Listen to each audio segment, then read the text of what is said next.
Depuis 2018, le Burkina Faso a entamé un processus endogène d'identification unique électronique des personnes pour faciliter leur accès aux services sociaux de base. Le présent atelier, organisé le 14 mars à Ouagadougou, vise à renforcer la compréhension et la connaissance du projet par les professionnels des médias et de la communication et solliciter leur appui pour sa mise en œuvre réussie.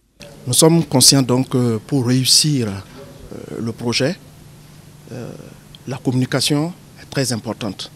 Ce qui explique donc que nous ayons convié donc, les journalistes, les communicateurs, donc, pour leur parler de notre initiative, pour leur permettre de comprendre la notion de l'identifiant unique et pour permettre donc de communiquer avec nous sur l'identifiant unique de la personne physique au Burkina Faso afin que nous puissions atteindre les résultats escomptés à la fin du projet.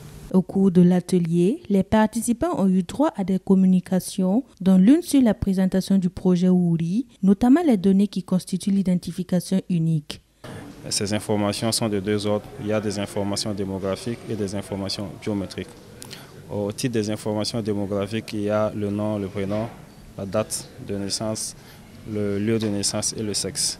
Et également au niveau des informations biométriques, il y a le scan des deux iris, il y a la photo du visage et également le scan des 10 empreintes digitales. Les bases de la communication du projet Wouri, l'état de mise en œuvre de la stratégie de communication, les perspectives de mise en œuvre de la stratégie de communication sont entre autres les grands points abordés par le deuxième communicateur. On a revisité la stratégie de communication du projet qui a comme vision de réussir à engager le maximum de parties prenantes et de bénéficiaires aux opérations d'enregistrement par le biais d'actions, d'information, de communication, de sensibilisation et de plaidoyer. La collaboration va s'articuler autour du renforcement des capacités de ces acteurs de la communication sur le concept d'identifiant unique, sur la loi sur l'identification unique des personnes physiques et sur des thématiques en tout cas en lien avec l'identification unique. Nous avons aussi demander la collaboration des participants à l'atelier en matière de production de contenu pour l'information, la communication et la mobilisation des populations autour de la mise en œuvre du projet. Un atelier riche en enseignements pour les participants. Ce que je retiens de cet atelier, c'est qu'il y a des avantages qui sont liés à cela. Chaque personne va être identifiée avec ce numéro.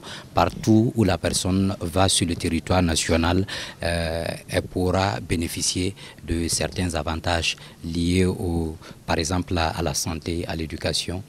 Les participants se sont engagés à mettre à profit les connaissances acquises au cours de l'atelier afin de mieux informer le public sur le contexte de l'identification unique de base. Les jours à venir, et je vais pouvoir informer comme il se doit. Je vais pouvoir sortir de ma cachette et faire parler de cette idée, cette initiative qui a été prise au niveau des autorités, pour que tout le monde puisse désormais s'adhérer à cette initiative qui va nous accompagner où que nous serons pour pouvoir avancer, évoluer, au lieu de passer le temps à courir derrière le document, les papiers, à chaque instant que nous avons besoin, des procédures à mener pour pouvoir être identifiés comme il se doit. La rencontre s'est achevée par la mise en place d'un réseau de journalistes, communicants et blogueurs sur l'identification unique en vue de faire la promotion de l'identifiant unique électronique de base, Wouri. Le bureau est constitué de 11 membres, coordonné par Élisée Cabré de la RTV3.